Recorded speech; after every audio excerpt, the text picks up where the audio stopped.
الذين يستكبرون عن عبادتي سيدخلون جهنم داخرين.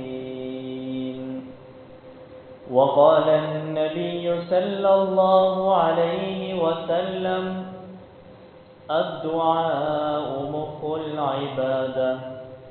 صدق الله العظيم وصدق رسوله النبي الكريم، ونحن على ذلك لمن الشاهدين والشاكرين، والحمد لله رب العالمين.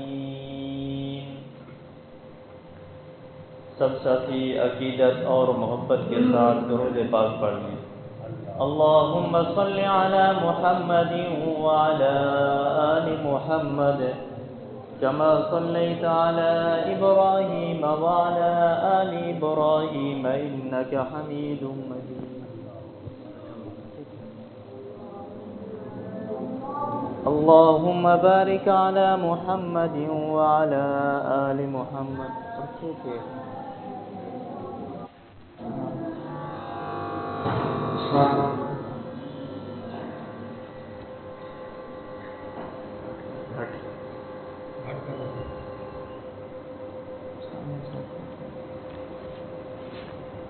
انتہائی واجب الاحترام بھائیوں، دوستوں اور بزرگوں، اللہ تبارک و تعالیٰ کا لاکھ لاکھ شکر ہے کہ اللہ تبارک و تعالیٰ نے ایک مرتبہ پھر رمضان المبارک جیسا برکتوں والا، عظمتوں والا مہینہ عطا فرمایا ہے. یہ مہینہ بہت ہی عظمت والا مہینہ ہے اور شانوں والا مہینہ ہے، اور یہ رمضان المبارک کا مہینہ رحمت، مغفرت اور جہنم سے نجات کا مہینہ ہے. اور اس رمضان المبارک کے مہینے کے اندر اللہ تبارک و تعالیٰ کی رحمت بھی جوش میں آ جاتی ہے، اور اللہ تبارک و تعالیٰ اعلان فرما دیتے ہیں کہ نفلی عبادت کا ثواب فرض کے برابر کر دیا جائے اور فرض کا ثواب کئی گنا بڑھا دیا جاتا ہے. یہ مہینہ بہت ہی عظمتوں والا مہینہ ہے. اس مہینے کے اندر اللہ تبارک و تعالیٰ کی رحمت بھی عام ہو جاتی ہے. جب یہ رمضان المبارک کا مہینہ آتا ہے تو جناب نبی کریم صلی اللہ علیہ وسلم نے فرمایا کہ فتحت ابواب الجنہ، اللہ تبارک و تعالی فرشتوں کو کہہ دیتے ہیں کہ اب جنت کے دروازے کھول دو. وغلقت ابواب جہنم، اور یہ اعلان ہو جاتا ہے کہ اب جہنم کے دروازوں کو بند کر دیا جائے. وسلسلت الشیاطین، اور شیاطینوں کو جکڑ دیا جاتا ہے. جیسے ہی یہ رمضان المبارک کا مہینہ ہی شروع ہوتا ہے، اس مہینے کی برکتیں اور اس مہینے کی عظمتیں یہ ہیں کہ اللہ تبارک و تعالی جنت کے سارے دروازے کھول دیتے ہیں، اس لیے کہ میرا بندہ 11 مہینے میری نافرمانی کرتا رہا، 11 مہینے اس نے مجھے راضی نہیں کیا، شاید اسی مہینے وہ میرے در پر آ جائے، میرے ساتھ صلح کر لے. تو اللہ تبارک و تعالیٰ کو یہ گوارا نہیں لگتا کہ میرا بندہ اس مہینے کے اندر عبادت کرے، وہ جہنم کے اندر جائے.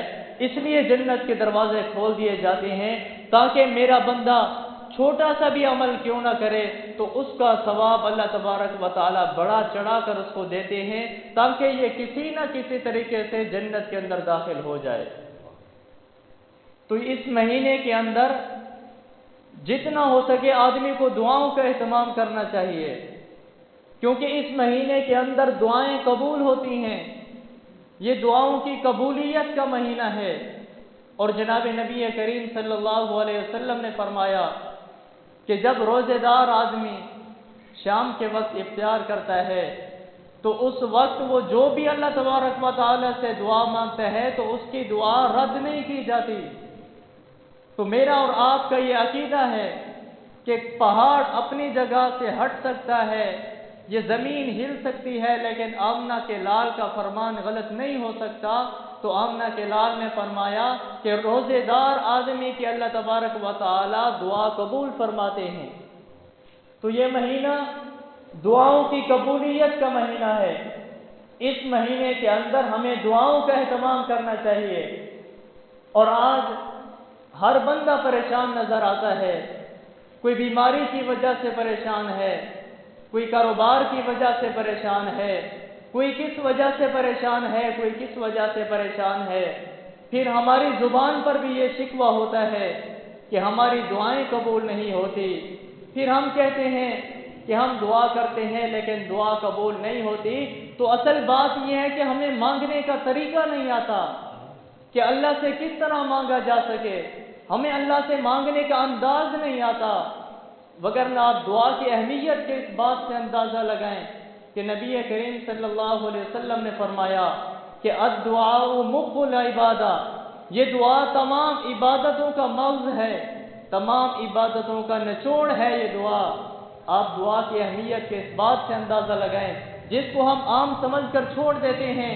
نبی کریم صلی اللہ علیہ وسلم نے فرمایا کہ الدعاء ہی العبادہ، یہ دعا خود بھی عبادت ہے، چاہے وہ عربی میں ہو، پشتو میں ہو، اردو میں ہو، جیسے بھی ہو۔ نبی کریم صلی اللہ علیہ وسلم نے فرمایا کہ یہ دعا عبادت ہے۔ آپ دعا کی اہمیت کے اس بات سے اندازہ لگائیں کہ اس کائنات کے اندر سب سے پہلے جو انسان ہیں حضرت سیدنا آدم علیہ السلام ہیں۔ اللہ نے ان کو جنت سے اتارا، دنیا کے اندر بھیجا، میاں بیوی کے درمیان جدائی ڈال دی گئی۔ حضرت سیدنا آدم علیہ السلام پریشان ہیں۔ اس دنیا کے اندر سب سے پہلا پریشانیاں اٹھانے والا، سب سے پہلا تکلیفیں اٹھانے والا حضرت سیدنا آدم علیہ السلام ہے۔ جب وہ پریشان تھے، پریشانیوں سے نکلنے کا کوئی راستہ نظر نہیں آ رہا تھا کہ اللہ کو کیسے راضی کروں، اس پریشانی سے کیسے نکلوں گا، تو اللہ تبارک و تعالیٰ نے ان کی طرف وحی کی، فرمایا کہ تم دعا پڑھو، ربنا ظلمنا انفسنا وان لم تغفر لنا وترحمنا لنکونن من الخاسرین۔ تو معلوم ہوتا ہے کہ انسانیت کی طرف جو سب سے پہلی وحی آئی، اس کائنات میں، اس دھرتی پر جو سب سے پہلی وحی آئی، وہ دعا سکھائی کہ تم دعا مانگا کرو۔ آپ دعا کی اہمیت کے اس بات سے اندازہ لگائیں کہ جب حضرت سیدنا آدم علیہ السلام پریشان تھے، پریشانیوں سے نکلنے کا راستہ نظر نہیں آ رہا تھا، تو اللہ تعالیٰ نے خود وحی فرمایا کہ اے میرے پیغمبر، آپ دعا کرو، دعا کی برکت سے تمہاری ساری پریشانیاں ختم ہو جائیں گی۔ تو ہمیں سبق ملتا ہے کہ اگر ہم بھی پریشان ہو جائیں، ہم بھی تکلیفوں کے اندر پھنس جائیں، تو ہمیں دعاؤں کا اہتمام کرنا چاہیے۔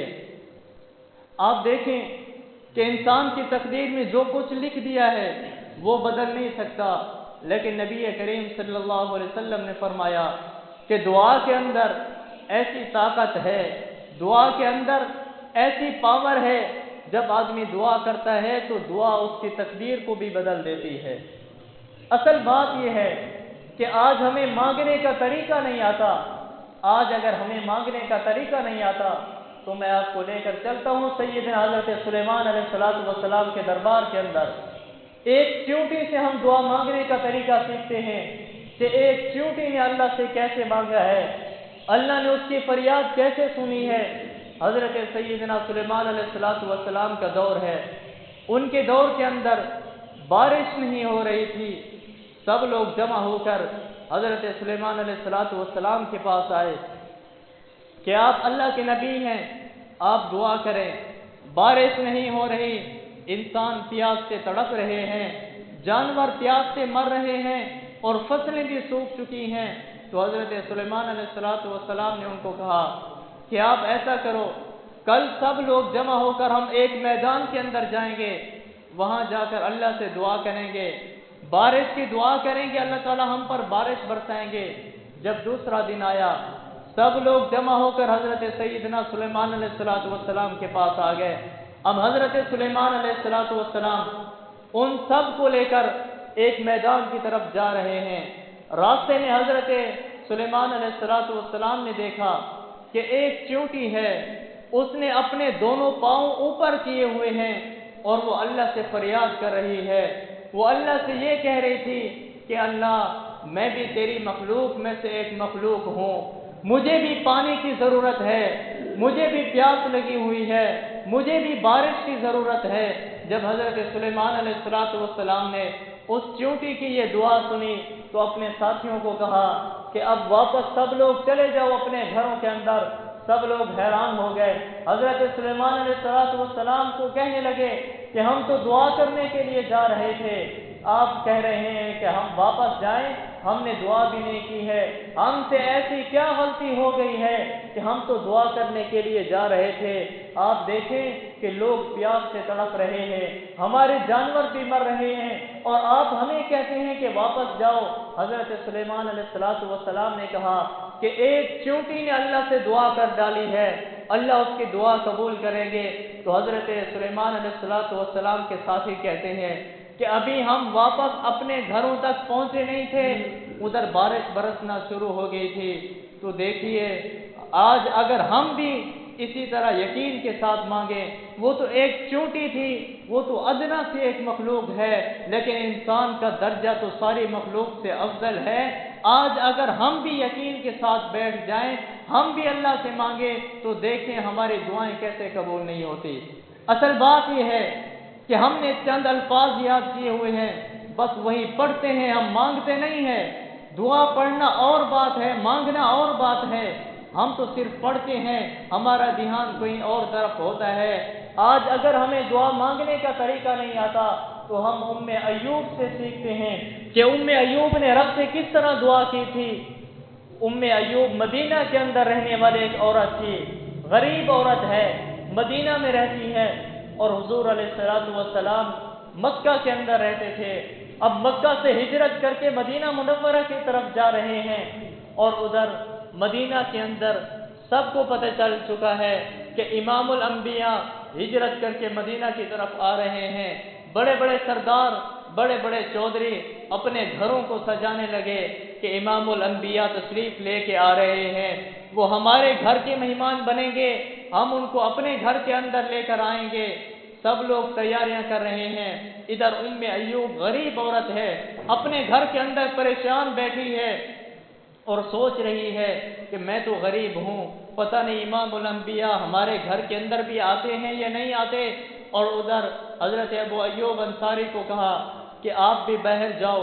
سب لوگ حضور علیہ السلام کے استقبال کے لیے کھڑے ہیں، وہ ان کو دعوت دیں گے، آپ بھی باہر جاؤ، آپ بھی دعوت دینا، شاید ہماری قسمت جاگ جائے اور امام الانبیاء ہمارے گھر کے مہمان بن جائے۔ ابو ایوب انصاری نے کہا کہ ہم تو غریب ہیں، ہمارے گھر کے اندر کھانا بھی اچھا نہیں ہے، ہمارے گھر کے اندر بیٹھنے کی جگہ بھی اچھی نہیں ہے، ہمارے تو برتن بھی اچھے نہیں ہیں، ہمارا تو لباس اچھا نہیں ہے، ادھر امام الانبیاء ہیں، وہ ہمارے گھر کے اندر کیسے آئیں گے، وہ تو امیروں کے پاس جائیں گے۔